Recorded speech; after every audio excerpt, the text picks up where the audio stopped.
Olá, tudo bem? Eu vim aqui hoje gravar esse vídeo, convidar vocês a fazer uma reflexão comigo. Uma reflexão sobre as crianças. O título é um pouco duro, né? Morte da educação infantil, mas acho que ao longo da reflexão eu vou justificar por que eu escolhi esse título. Veio aqui falar em defesa de reabrir as escolas de educação infantil imediatamente, porque precisa por isso. Não, eu não vim aqui em defesa disso, não vou falar em defesa disso, até porque eu não tenho certeza. Eu acho que se as escolas abrirem e fecharem, isso não vai ser bom para as crianças. Então, eu não vim aqui falar nisso. Mas eu continuo a minha reflexão. Eu vou falar brevemente quem eu sou, para situar de que lugar eu falo. O meu nome é Gárdia Vargas, eu sou pedagoga, mestre, doutora e pós-doutora em educação, com foco em estudos sobre infância. E meu currículo não é fake. E vale a pena pontuar isso nesse momento no Brasil, em se tratando principalmente de educação. Eu sou coordenadora pedagógica de uma escola infantil aqui em Porto Alegre, a Baby House. Eu trabalho lá há mais de 15 anos, então estou constantemente em contato com crianças, famílias e educadores e continuo assim durante a quarentena, né? Durante a pandemia. E também, desde 2006 que eu acabei o mestrado, eu trabalho com formação de professores, formação inicial e continuada. Com palestras, trabalho com cursos, assessorias para rede pública, para rede privada. Enfim, então eu falo desse lugar. Falo muito do lugar de quem está ouvindo e convivendo com crianças e famílias. Então vamos começar. Como estão as crianças?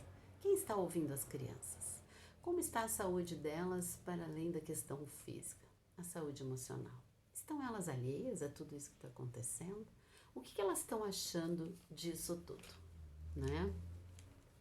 Bom, eu tenho visto muitos cursos estão acontecendo, né, nas redes, estão disponíveis, são oportunidades de formação e eu tenho acompanhado, tenho feito alguns e tenho realmente aprendido também, né? Oportunidades de formação a gente sempre aproveita.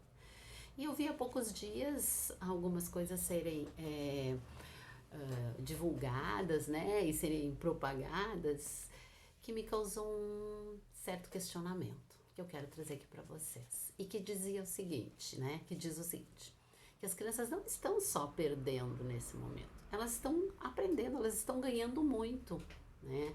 Ou seja, elas estão convivendo com a família mais intensamente, e é verdade, muitas crianças nossas saem de casa de manhã muito cedinho, vão para a escola e voltam no final do dia.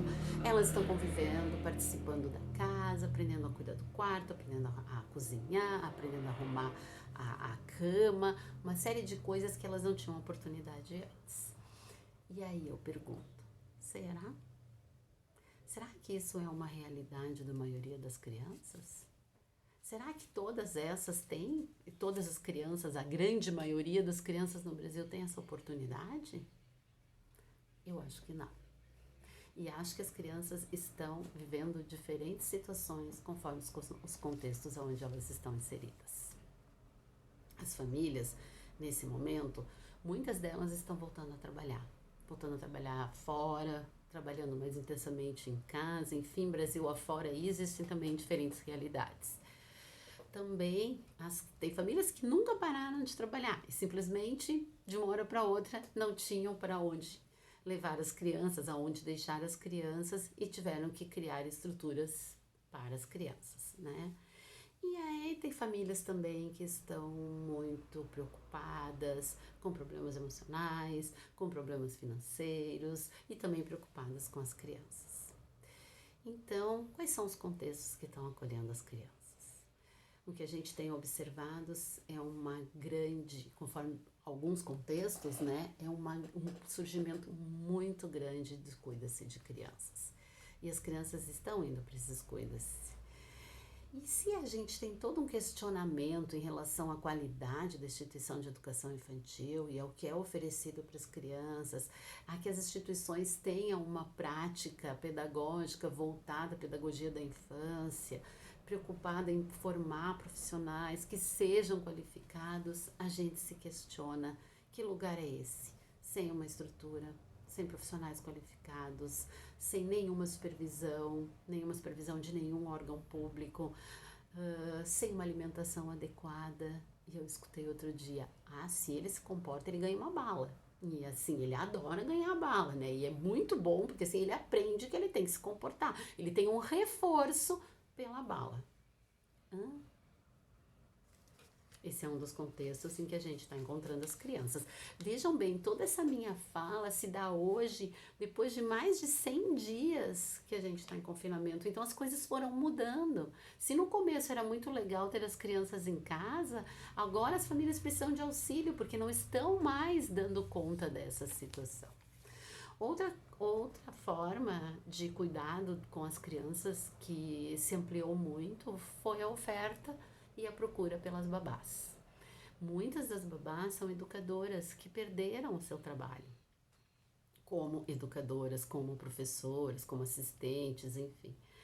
E aí as famílias contratam e pensam, bom, contratei uma professora, contratei uma pedagoga, alguém que tem formação, nossa, que bom! Assim eu sei que além disso tudo, ela vai estar aprendendo, além de estar sendo bem cuidada, de estar em casa resguardada, ela vai estar aprendendo. E a gente que trabalha com formação continuada, a gente sabe, né, que mesmo muitos cursos de formação, mesmo com orientação, com supervisão, estando na escola, sendo acompanhada, ainda assim a gente tem bastante dificuldade com as mediações adequadas com as crianças. Muita dificuldade que as crianças sejam ouvidas, sejam atendidas com sensibilidade, sejam acolhidas em suas necessidades, sejam participativas. Bastante disso acontece no nosso cotidiano.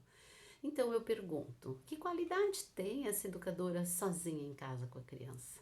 Quem está supervisionando? Quem está orientando? Que tipo de prática ela está fazendo? Antes da pandemia, a gente já estava recebendo as crianças de 3, 4 anos na escola, que estavam em casa com babás, porque a oferta já vem há algum tempo acontecendo. As crianças estavam chegando sem linguagens, com o desenvolvimento da linguagem em atraso, sem nenhuma autonomia, com dificuldades muito grandes de comunicação e expressão, crianças que não queriam sequer ficar perto das outras crianças, porque não tinham o desejo de interagir, não tinham esse desenvolvimento, esse hábito de estar junto com o outro, né?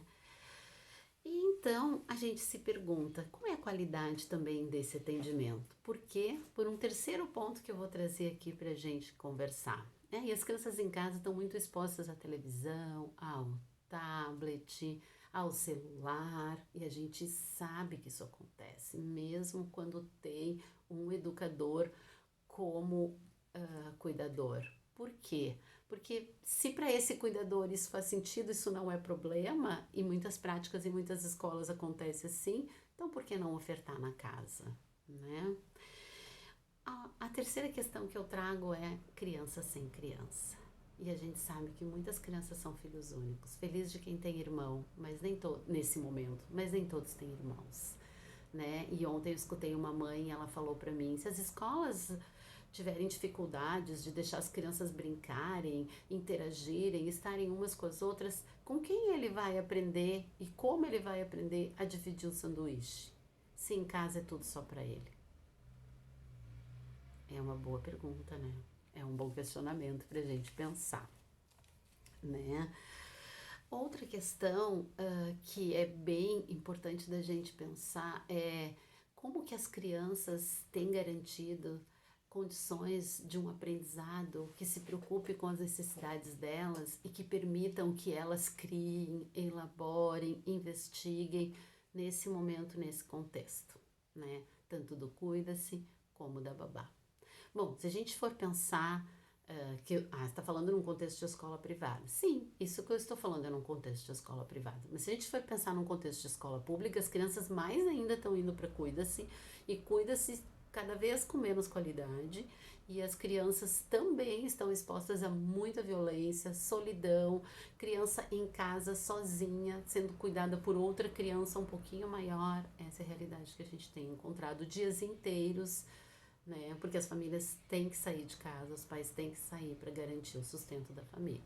Então, um quadro muito duro também, né? Se a gente for pensar nisso.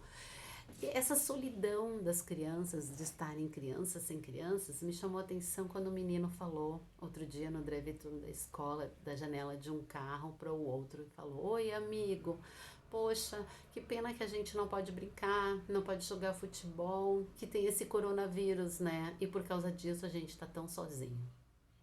Fala de um menino de 5 anos para outro menino de 5 anos que concordou na hora, sim, né? Então, a solidão que muitas crianças estão vivendo, né, por estarem sozinhas.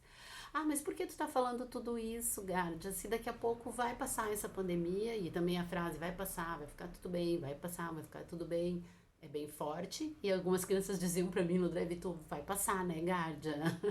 Me perguntavam, mas depois de 90 dias, foi há 10 dias atrás, fica difícil da gente dizer sim, vai passar, né? As crianças precisam que a gente fale a verdade para elas também. Eu acho que vai passar, mas eu não sei quando vai passar, né?